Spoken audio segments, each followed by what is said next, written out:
Assalamualaikum warahmatullahi wabarakatuh, and a very good afternoon to all viewers. My name is Sherry. I'm the moderator of this webinar series for this afternoon. Thank you for watching us live from School of Electrical Engineering's Facebook.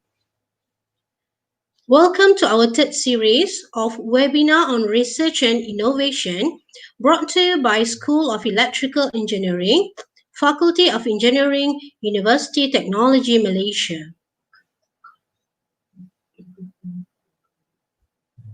Without further ado, I would like to invite Professor Dr. Muhammad Kamal A. Rahim, the Associate Chairman of Research and Academic Staff, School of Electrical Engineering UTM, to introduce our guest speaker for today, Dr. Musa Mokji, Head of Digital Signal and Image Processing Research Group. Over to you, Prof. Thank you very much, Puan Sharifah Huzaimah, for introducing about this event. Bismillahirrahmanirrahim. Assalamualaikum warahmatullahi wabarakatuh. And salam sejahtera to all viewers of our FB Live today. Thank you once again to all viewers that follow this live streaming webinar through FB Live School of Electrical Engineering. My name is Professor Muhammad Kamal Abdul Rahim. I'm Associate Chair of Research and Academic Staff, School of Electrical Engineering, Faculty of Engineering, Universiti Teknologi Malaysia. Our topics today entitled Signal Processing and Computer Vision Empowering AI for Industrial Revolution 4. That will be given by Head of Digital Signal Image Processing Research Group, Dr. Musa Mokji. Before he gave his presentation, I would like to introduce our speaker biodata today. Dr. Musa Mokji received PhD degrees specializing in image processing from Universiti Teknologi Malaysia in 2008. He is currently a senior lecturer at the Faculty of Engineering. His research interests include signal and image processing, pattern recognitions, and data mining. He is also interested in the application of these models to agriculture, surveillance systems, document processing, and medical. He has published more than 50 publications in these areas. Dr. Musa Mokji is the head of Digital Signal and Image Processing Research Group, Universiti Teknologi Malaysia. He gives lectures on signal processing and image processing to undergraduate and postgraduate students at Universiti Teknologi Malaysia. Viewers can write a question at the FB Live comments if the time permits. Questions will be answered after the presentation by Dr. Musa Mokji. Without further delay, I would like to invite our speaker today, Dr. Musa Mokji, Head of Digital Signal and Image Processing, School of Electrical Engineering, Faculty of Engineering, to give his presentation. Welcome, Dr. Musa. Okay, thank you very much, Prof. Kamal, for the brief introduction. So again, I am Dr. Musa bin Muhammad Mokji. So I'm actually today representing our research group. So our research group is called Digital Signal and Image Processing Research Group, right? So you can see from the screen. So that is our research group, and that is actually our logo. So you can see that there is a DSIP. That the one is actually a shortcut, a short form for our research group. Okay, before we continue to the content for this presentation today, so let me introduce our team. So in the SIP RG research group, so we have 8 members in total. So the top left, so that's actually me. So that's an old photo actually. And then beside me, so that one is actually Associate Professor Dr. Ahmad Zuri bin Shamari. So he is the former head of our RG. So actually I'm the second head of RG. And we have one professor, which is Professor Dr. Syed Abdul Rahman bin Syed Abu Bakar. And then the rest we have another 5 members. And luckily, recently we have 1 additional members, which is a lady members. So that's our first lady member actually. So lucky us. All right. So what we're going to do, what we're going to do today is actually I'm going to show us some of our projects within the SIP RG. which is very much related to signal processing and computer vision within AI and artificial intelligence, and how we do this project within this IR 4.0 era, which is everything is basically on what we call a cyber physical era. Okay, and we are trying to solve any real problem that we get. So these are actually some projects which will be shown today. So we will see some project on agriculture, on video surveillance, navigation system, industrial inspection, medical imaging. So we have intelligent transportation and some information security and signal processing for radar. All right, so before we go to those projects, examples of projects, let's see what is actually digital signal processing. So this is actually our core in the SIP research group. So digital signal processing, or DSP, is actually an area of science and engineering that focuses on analyzing, modifying, and synthesizing signal. So those signal can be sound, it can be images, video, and any scientific measurement. So this scientific measurement can be one-dimensional, two-dimensional, or it can be a higher dimensional. And yes, the DSP has developed rapidly over the past 50 years due to the significant advances in new technologies. So like Internet of Things, so we have this thing now, cloud computing, artificial intelligence, and machine learning. So in the era of this cyber physical IR 4.0, so DSP as the backbone of AI has become more important than ever. Okay, so let's go straight to the project. By showing this project, hopefully today we can learn what is actually signal processing, what is actually image processing, what is computer vision, what is artificial intelligence, and what is actually a machine vision. So by example. Okay, so in this section, so which is the video surveillance, so we will see some project on tracking, video stabilization, crowd density estimation, some project on face recognition, and then on intelligent transportation. All right, so this is the first project I want to show, which is image stabilization. So this becomes more established today. So actually image stabilization or a video stabilization. So it becomes more common today. Even all our phones has this stabilization software. Okay, and in surveillance system, another thing which is very important is actually tracking. So this is an example of tracking. In this case, actually, we are tracking the face. Once we lock the face, so we can do the tracking. Right. So this tracking, stabilization. This is actually not machine learning. So this is a computer vision, image processing, and computer vision. Right. So there is no learning involved in this two project. This is another example of tracking and detection, and this is a quite challenging task actually. So because we have those vehicle moving, and sometimes it is blocked by some tree, right? So this is where we need to track before it's blocked by the tree, and after it's blocked by the tree, we can still manage to detect and tracking those vehicles, right? So okay, let's next move. And this is not tracking. So this is what we call crowd density estimation, implementing vanishing line. So vanishing line is actually the methods. So I'm not going for detail for what is the methods. But in computer vision, so what we can do is we can estimate crowd density. And this is quite important because in some places, so we need crowd control. So for example, if we look at the bottom left image, so that is actually from Holy Haram dataset. So this is taken from Masjidil Haram. Okay, so because normally, not during this COVID-19 time, normally there is a lot of people, a very crowd place, right?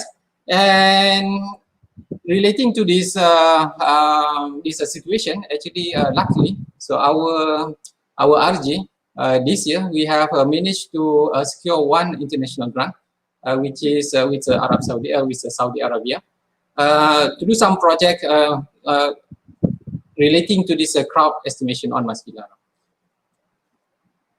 Okay, so now we move to what we call human re-identification with global and local Siamese CNN. So what is this project? So this is another example on how we can do tracking, because in CCTV, when we have a CCTV, normally in some places we have more than one CCTV.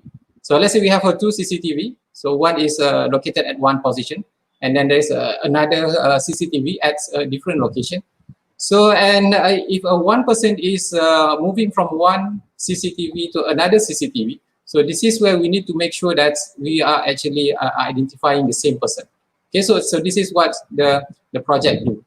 So that we can do the tracking continuously, even though it is from one CCTV to another CCTV. So if we have more than two, we have 5 or maybe 10 CCTV, so we can do this tracking on a very large area. Right, so this is what we do, and in this re-identification, we are using CNN. So CNN is actually part of what we call deep learning. So that deep learning is a machine vision. It's a machine learning, right? So machine learning means, what is a machine learning? Machine learning is actually a learning process by some algorithm, so which needs a lot of data sets. So it learns from a data set. So this is where we have a lot of data sets. We use the data sets, and then we feed it into the machine, and then machine will learn. And then that machine is using what we call a CNN, or it is called a convolutional neural network. So this CNN then will learn from data sets on re-identification of the persons, right? Tracking, it is a computer vision. But then identification, then this is what we use machine learning then. And this is one example, which is what I want to show here is there is a term there. There is a thermal or depth fusion from mobile robot. Okay, so just focus on the thermal and depth. So the previous project that I've shown, so those are actually based on what we call a visible spectrum camera. So that one is a normal camera. But this one, we have a special camera that has a thermal and depth information. And this is very important in this case. Actually, we are using it for to detect occlusion, because in a crowd, so normally people will stand very close to each other, and then when they are very close to each other, it will be there will be a occlusion. So when there is an occlusion, so this is quite difficult to estimate. So what we do is, if we have extra information, so which is the depth and thermal. So let's look at this image here, a bit small there. But we can see that this is one person, then there's another person, that actually those two are occluding. But because we have a depth information, so we know that the first person is a bit front, and then the other one is actually a bit behind. So this is where we can estimate the crowd, we can count the number of the persons better, right? So this is actually the type of camera. Okay, now we move to face recognition. So this is another machine learning algorithm. So we are using this is using a Zonic moment. Zonic moment is actually what we call a features. So we extract those features, and then we send it to one classifier, and then that classifier is actually the machine learning. And then we can identify them. We can identify the face, and this is quite. And we can see that there is a near infrared here. So near infrared is almost similar to thermal, but a little bit different. All right. So this is actually from frontal. So we do machine learning here. All right. So we have seen here, which is everything is from mostly a front view of the face. And we also did one project, so which is what if the face is not exactly from the front view? Because in surveillance, so this is actually most of the case we will get this kind of a view. So it can be from left side of the view, we can have from the right side of the view. So what we did here is using a machine learning things, then we are trying to identify that whether it is if even the view is from some angle twisted, not from front, we can still recognize the person, right? So this is quite important. So this is a combination of computer vision and machine learning. Okay, this is still on face, but a little bit different because we're not identifying the face. Actually, we are checking image quality. And actually, this is a collaboration with admission division of UTM. Because now, what we have is applicant needs to do everything online. So they need to do the application online. So one of the requirement is they need to upload their passport image. Okay. So in our end, so what we need to do is we need to make sure that every uploaded image must fulfill some requirement. So to do that manually, it will be very tiring and very time consuming. So what we do here is we are checking the things. So example here. So this is one example. This is a good image. So the head, height, and width are accurately measured for an adult. So it's going to be accepted. Right? So if it is accepted, then the uploading is done, pass. So so this is one example. So what is the error here? So it is an inaccurate head height measurement due to shadow. So there is a lot of shadow here. So then if someone is the applicant uploading this kind of image, the image will be rejected, and the applicant needs to capture another image with those notes, so that he will capture a better image of the applicant, and then upload again until it passes. Right. So this is actually very useful, because it will be very tiring if we need to check one by one. Right. So okay, now we move to a project on a vehicle. This is especially a car.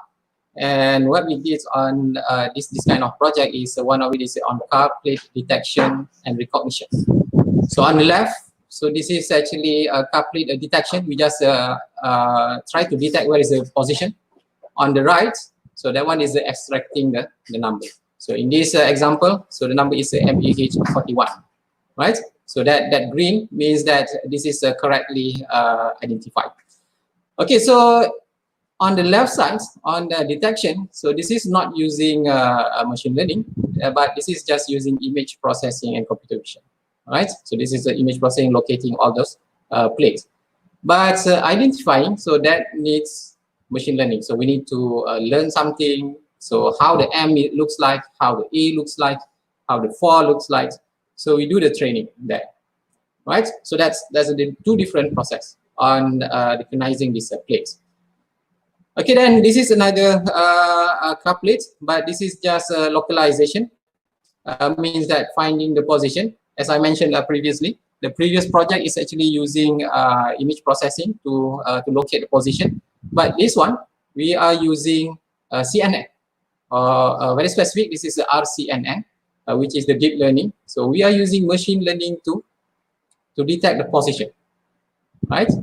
So what it means here is in doing this task, actually we can do image processing alone, or we can do machine learning.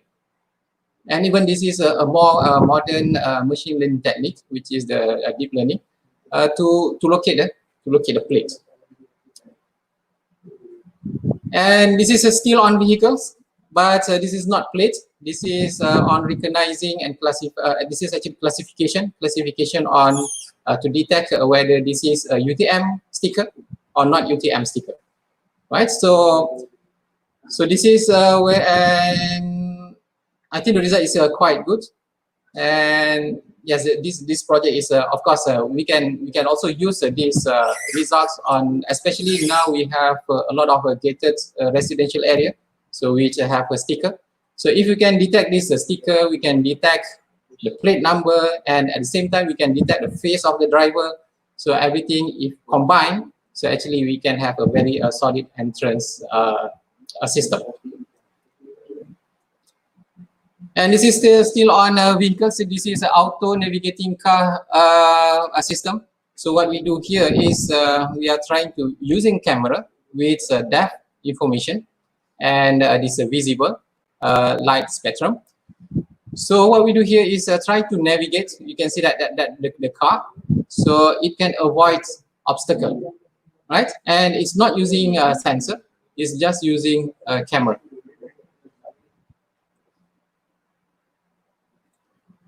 This is actually a new project that we have. Actually, this is on autonomous drive. This is a very early stage, actually. So what we have here is actually we are developing a weather data logger first, because we need to have this on a vehicle. So what we do is we do some prototype so that we can put it on a vehicle later. So this is not yet on any algorithm. This is just a sensor on how to collect data on environment. Because when we want to have autonomous driving, so one thing that which is very important is, so we need to understand the environment. So this is the initial stage on how to understand the environment by collecting data, especially in a weather condition in Malaysia, because we have a lot of rains in Malaysia. So this is what we are starting to collect data by this sensor, so that later we can do some modeling so that we can have an autonomous driving algorithm. Okay, so that's the first section finished. So this is actually the second section. So we have seen several examples. So some of it is actually using just image processing. Some of it is using computer vision, which use machine learning. And actually machine learning can be divided into two. So normally we can say that it is some of it is on conventional methods, and then another part is some of it is using what we call a more modern method, which is using deep learning. Right, so I'm going to show some other project which is using those conventional methods, and then this is a more modern deep learning methods. All right, so we move to a signal processing for radar. Another a few more example on this one. So this is using radar. This is a signal processing, a pure signal processing. This is not computer vision. This is not image processing. So, but still within our area of the SIP. This is a wireless positioning for position estimation of airborne targets. So this is one of the project. So what we do is we are finding the position of an airborne while they are on the high ground, okay, using radar. And this is actually the same project, but using ADSB. Okay, so this is using ADSB technology. So what is ADSB? ADSB is the automatic dependent surveillance broadcast. So actually it is on those airborne, and then it will transmit some signal. So we detect them, and then we do some measurement and calculation so that we will know the position. Okay, so this is a lot of signal needs to be processed, analyzed, and interpreted. And this is one of this is actually our head of project of this project. So which is Associate Professor Dr. Ahmad Zuri. So this is a guy there. Actually, this is at Gunung Raya, Langkawi. So we have one ADSB station there. So this is one of the tasks. So we are doing a verification of the measurement. So we have algorithm, we have the equations, and we do the measurement, and then we try to verify it. So we need to go to the station. This is another very important, very interesting project.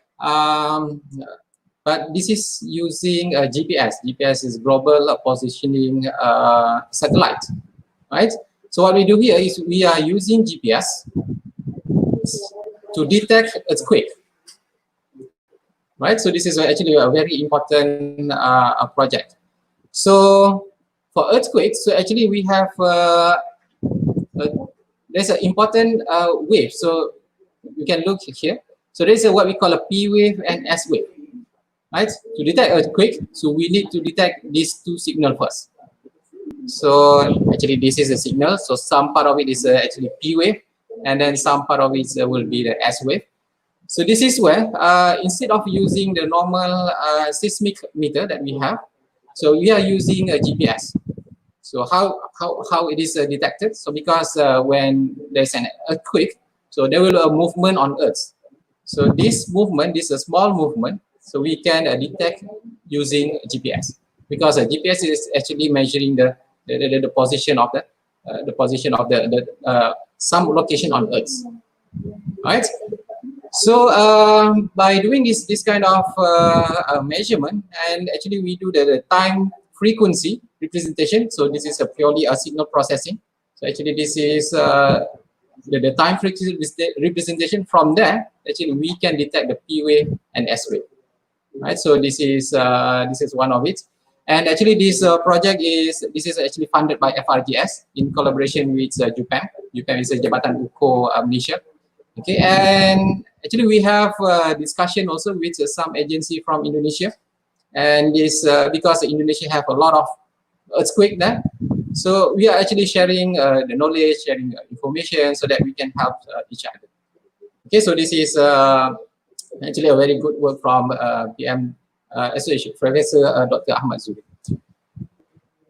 Okay, so now we move to the third example of application. So this is industrial inspection, right? So we can do computer vision, also image processing on industrial inspection. All right, so this is actually one of the earliest projects that we did last time. I think this is maybe 2010 somewhere, maybe before that. So this is a barcode reader. And actually barcode reader, now we have a more common is actually a QR code.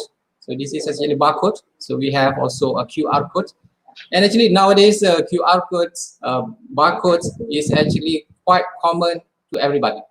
Okay, we are using it a lot everywhere. And even on our phones, so it becomes our camera on our phone, it become, they already embed a software just to read this barcode and QR code. So it's quite, because this one we did it a long time ago, so, and we are happy that this QR code and this barcode becomes a very common thing today. So it use, and this is not using machine learning, this is just using image processing. Okay, so image processing, because what is image processing? Image processing is something like if you have an image, you do some processing, you get one information that later. Okay, image processing, computer vision.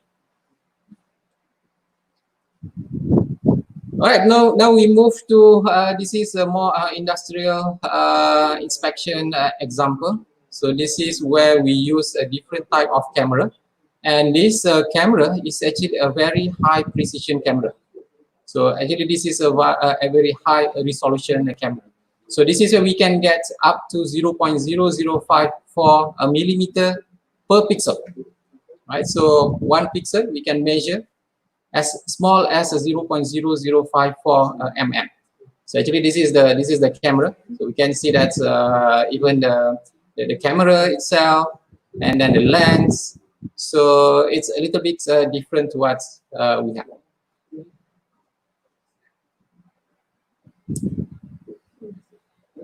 All right, so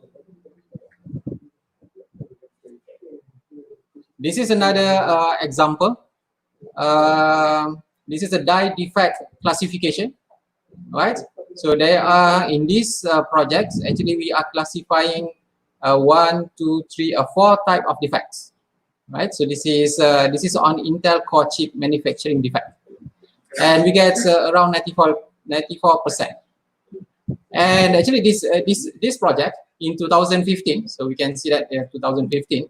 So what we do here is we are doing the classification using a machine learning, but using a conventional methods, right? Like SVM, the conventional neural network, and maybe KNN, those things.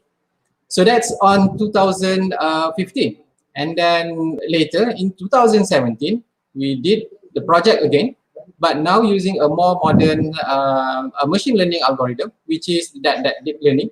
So this is where we use the RCN, right? So this is where we do the learning. Even it is a conventional or a modern neural deep learning. So both require learning, right? So this is where we did a lot of samples. So we need a lot of samples so that we can do the classification or identification. And basically, based on samples, those algorithms such as SVM, if compared to deep learning, so normally deep learning needs more samples to learn. All right, so this is using a thermal camera. So this is using a thermal camera, so to detect a gas leak. So we can see from those images. Actually, this is a gas leak. So this is just an example. So actually, this is just image processing. So there is no machine learning here because we can do some image processing. We do some thresholding here, and then we can get those area of those gas leaking. Okay.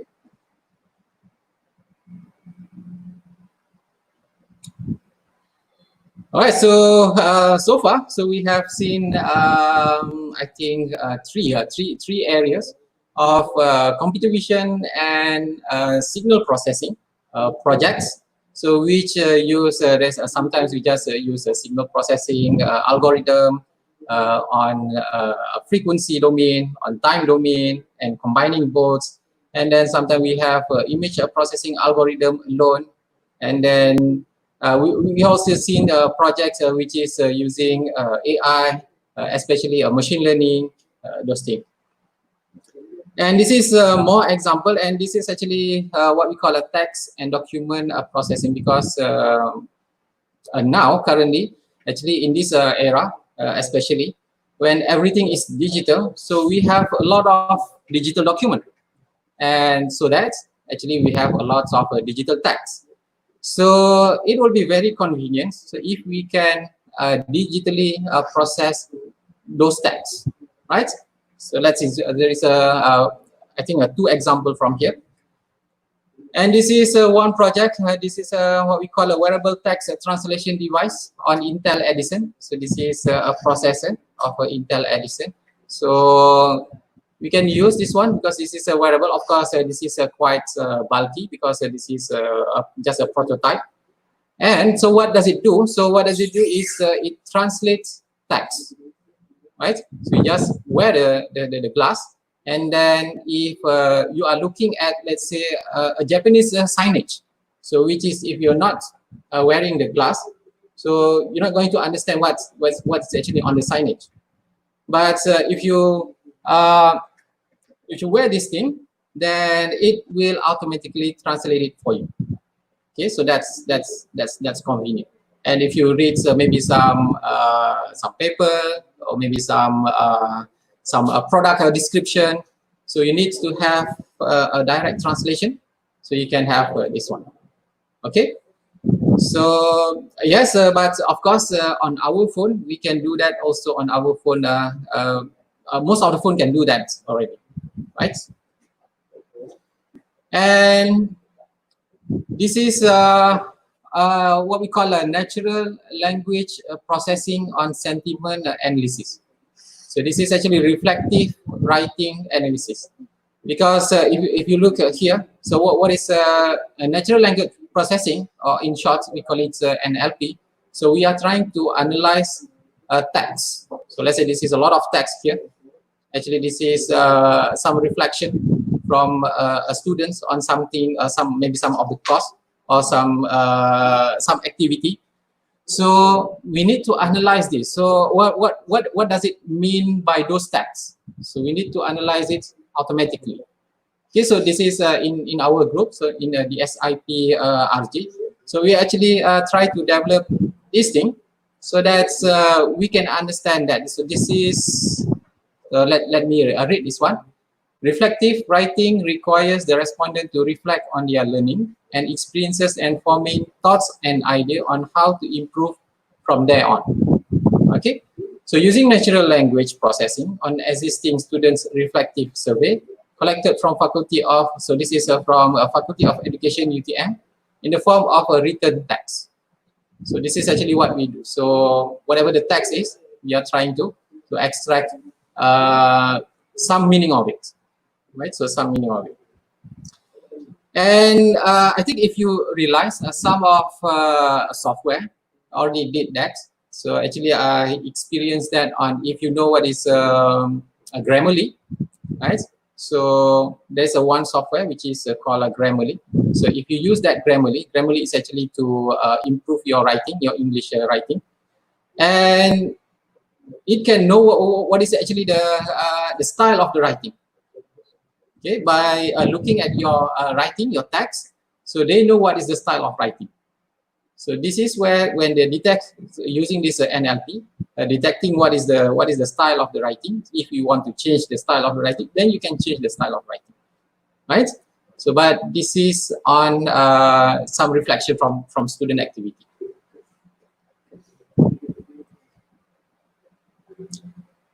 Okay, so we also do some project on medical imaging, because this is also quite interesting, because nowadays in medical there is a lot of imaging technology. Okay, so let's see. This project is for abdominal aortic aneurysm disease detection. Okay, so this is what we do is we do some segmentation, and then after segmentation, so this is where we can classify the disease or detect or identify the disease. And this is using a deep belief network. Okay, so this is a more modern machine learning algorithm. And this is a more a conventional machine learning algorithm. So previously that one is using some deep learning. So this is a more conventional methods. And the title is discriminating some respiratory disease using wavelet features, right? So for those DSP person or DSP guy, so actually this is you will be quite familiar with what is a wavelet. Okay, so and we use this wavelet as a features. We are extracting features from the images. So this is actually we are cropping it somewhere, and then we're going to extract the features. From that features, we are classifying the disease. And here we are actually classifying it into 3 diseases. The first one is a pneumonia, tuberculosis. I'm not really sure how to pronounce that, and then lung cancer. Okay, so actually this is the features. So this is the features from wavelet. Okay, so let's see next.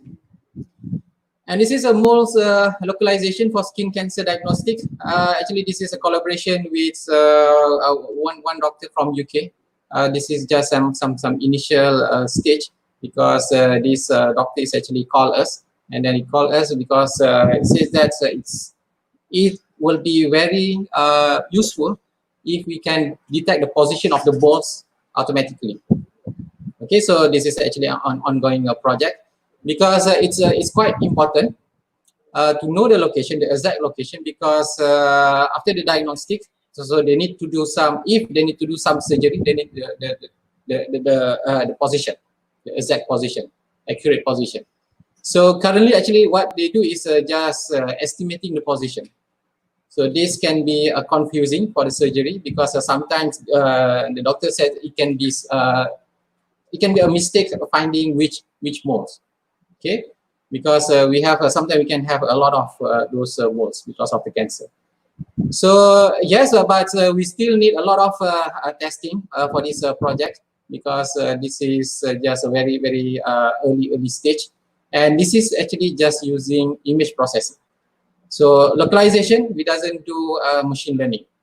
Okay, we don't do some in this one. We don't do any from any data set and then learn from data set. But yes, of course, if we want to do that, we can try that. So we can have lots of data set, and then we use that data set. But first, of course, we need to collect the data set and use that data set to do the learning, right? But in this initial stage, so actually we just do image processing, localizing it.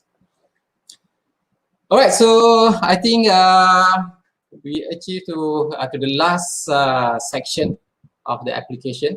So from one application to another application. So this is the last application on food and agriculture. So actually, there's a lot of application that we can do based on computer vision, on the signal processing, applying those AI and machine learning. Okay, let's continue. So this is a sensor. This is actually environmental sensor that we developed, a prototype to control automation for mushroom cultivation. So this is a project in Pontian. Actually, this is at Pontian. So what we do is we are detecting the environmental measures. So the temperature, the humidity, the CO2 level, so that we can control the environment. How to control the environment? By let's say watering the mushroom. Okay, if it needs more watering, then we will have more watering. So this one going to be something like a smart control. Instead of we do the watering, let's say 3 times a day, so maybe we can have a better scheduling on that process. All right, so and this is also ongoing a project. So this is what we call a vegetable early and late blight disease classification. So what we do here is we are actually classifying a disease on the leaf. And this early and late blight disease actually is quite important for us because this is one of the diseases which is it can happen on tomato. And actually we do a lot of tomato in Malaysia. We plant a lot of tomato in Malaysia. All right. So if we can detect the disease, so actually we can give her some information to the farmer and what to do next. And in this case, actually we are using SVM. SVM is one of the more what we call a conventional machine learning methods. SVM is a support vector machine, and we have other methods in conventional methods. So this is just one of it. And actually, we did test on a neural net on deep learning for this one. Okay, but to have a less complexity of the algorithm, we are using SVM to do it. And this is another example. So what we do here is by looking at the image of the star fruit, so we are actually classifying the index, the maturity index or the ripeness index, so that we know that because this is very important if we want to export fruits. Okay, exporting fruits, we have a very strict rules. So we need to export only a certain index. Okay, so that's why we need to detect, we need to classify the index. So we can do it manually, of course, but this is using image processing so that we can identify it automatically. And this is a very interesting project on foods. We have seen most of it on plant. So this is actually on bakery products. So what is this? So this is actually classification of a bakery using shape features on Intel embedded platform. And actually, if you look at those images, so this is detecting a slice of pizza, and the price is actually 3 ringgit 20 cents. Okay, actually this is because we are actually in this IR 4.0 era. So this is actually one of example that we can do. So let's say if we are going to the bakery shop, okay, what we can do is you can use your phone, and then by picking your what you want on the bakery product, put it on some tray, like because normally we have a tray. Then what you can do is you just capture image for that whatever you have picked, and then it can automatically recognize what are the products, and then give you total sum of the price. And then what's next? So if we have a proper a dedicated software, so we can do the payment cashless without queuing, right? So this is actually the idea of within this IR 4.0 where we have this concept. So this is what we call a new retail concept. So new retail concept is a concept where we have a physical shop, And then, of course, we also experience online shopping. So we are combining both physical and online shopping together. All right. So we have physical. We also do some online process, and then so that we have a better experience in shopping. Okay, so this is my last slide. Actually, this is advertisement. So this is for those who are watching, especially for students. So this is actually called for research student or assistant, and this is actually with allowance. So without allowance, actually we always open. We always open for anybody who wants to join us and do a competition, signal processing of projects. So you are always open. But this is specific, this is special because we have allowance. So the first project is actually geodesy and crustal deformation related to earthquake. So this is the earthquake project, so which is led by Associate Professor Dr. Ahmad Zuri. So we need either master or PhD. So and availability is next semester. Okay, you can contact straight to Dr. Ahmad Zuri. And then we also have a project of autonomous vehicle, as I mentioned. So this is still an early stage for us. So we need research assistant to collect the data. And then there is a breathing sound processing. Actually, this is from our RG partner. So this is not originally from the SIP, but this is from our partner, RG partner. So we also need a research assistant. So to do some signal processing analysis on a breathing sound. Okay. So number 2 and number 3, you can contact me straight. Okay, I think that's all. So thank you. So I have some information there for if you want to contact us, especially for this info. You can go straight to my website or just scan the QR code. So it will go to the website, and then you can get the information. Okay, thank you. I think back to Prof. Kamal. Okay, thank you very much, Dr. Musa Mokji. Again, I would like to take this opportunity to thank you, Dr. Musa, for sharing a very informative session on signal and image processing to the viewers. Now, so I would like to open for any question and answer on the topic related to the signal and image processing. Okay, we have questions here, Dr. Musa. First question, what kind of hardware device that can be used or currently used by the industry for implementing remote or compact computer vision based system? From Steve Stanley Sylvester. Okay, so for compact hardware in industry, so yes, normally we have a dedicated hardware on. We have a DSP board, so those things are very specialized for signal processing, and so yes, of course the price is, but for industry the price is fine. So normally we will use that, so that it has a very dedicated processing like the Mac processing. So this is we can, and on terms of imaging, so normally we have a lot of camera, so which can do those kind of thing. And currently actually a camera can have we can also have those what we call a smart camera. So it has a processor inside, comes with a camera. Okay, but to name specifically what is the hardware, actually that's just a generally what is the hardware. To name what is the specific hardware, so I'm sorry, because I don't have those information. Okay, but if I have maybe my teammates, but unfortunately, it's I'm here alone, so I think that's what I can answer that question.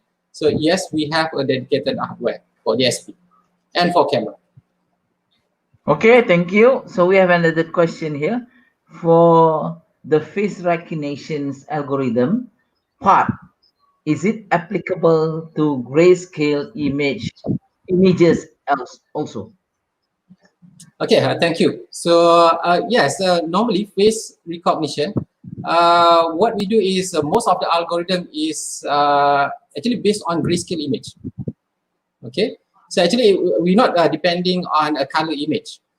So most of the algorithm is actually even if we have a color image, so what we do is we are converting it into grayscale, because what are the features that we need is not the color, right? So if you want to have a recognition, so because actually we have two things. One is detection. If you want to detect face, so maybe that one we need color. So we can have an algorithm which detecting based on color, but we can also have a detection which is not based on color.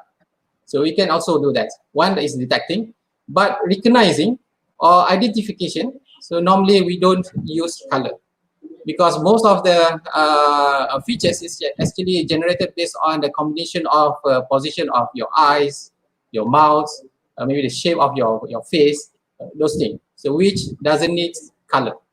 Okay. Okay, thank you. So we have another one question here. In order to process deep learning models, we need high computing power. Does UTM provide any support for that?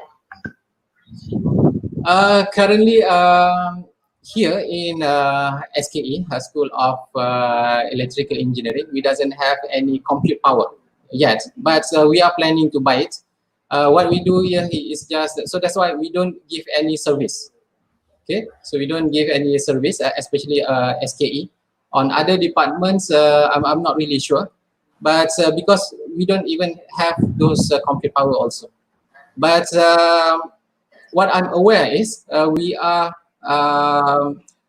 planning to buy it based on the budget, so on next budget. So hopefully we can have those hardware. Because of course I'm really hope that we can have those things.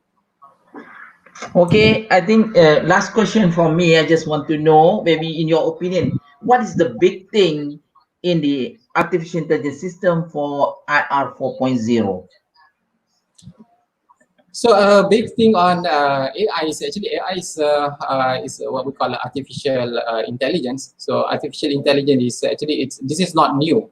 So this is not new because we have artificial intelligence. I think for maybe even before 2000, maybe since 90s. But when we have IR 4.0, so what is the difference? So the difference now is, so this is what we call a cyber physical era. Okay, so when we have a cyber physical era, we have lots of sensors. So actually we are connecting everything to internet. So this is where actually we have more data. So when we have more data, so this requires us to process more data, because more data means there should be a more meaningful information, right? So so this is where in signal processing and computer vision, even we have lots of video, lots of images. Now what we do is so actually this is the big thing. The big thing is actually big data. So we have a lot of data. So what we do here is we are trying to process those data. Okay, so we are trying to find a new way of handling this when we have a lot of data. So previously we have data, but not as this much of data. So because of this cyber physical thing, because those things. Okay, so I think yes, that's the difference between now and the previous what we do. Okay, I think that's all for today's webinar from Dr. Musa Mokji. Once again, thank you very much to all the questions given by the viewer. Now I would like to pass over to Puan Sharifah Huzaimah for the closing of the webinar series and highlight our next webinar series for Research and Innovation School of Electrical Engineering. Thank you very much. Okay, please. Thank you, Prof. Kamal. And thank you also to our guest speaker for today, Dr. Musa Mokji, for the interesting topic just now. Well, the most interesting part is that the image processing used in the bakery shop, whereby we don't need to queue anymore and just simply pay via our smartphone. It is indeed very interesting thought. Okay, thank you so much, Doctor. All right, we are at the end of our session today. To all our viewers, thank you again for watching this live telecast. And please don't forget to like, comment, and share our Facebook and our videos to all your colleagues and friends. And please don't forget to join our next session of webinar series next week, 7th of July, delivered by Dr. Muhammad Hafiz Habibuddin, Head of Power Engineering Research Group, on the topic of protecting the power system from generator to your home. Okay, before I end the session, I would like to share some quote of the day. The world ain't full all sunshine and rainbows. It's a very mean and nasty place. You have to be willing to take the hits because that is how winning is done. Thank you all. Stay safe, keep your distance, and stay tuned. Wabillahi taufiq wal hidayah. Wassalamualaikum warahmatullahi wabarakatuh.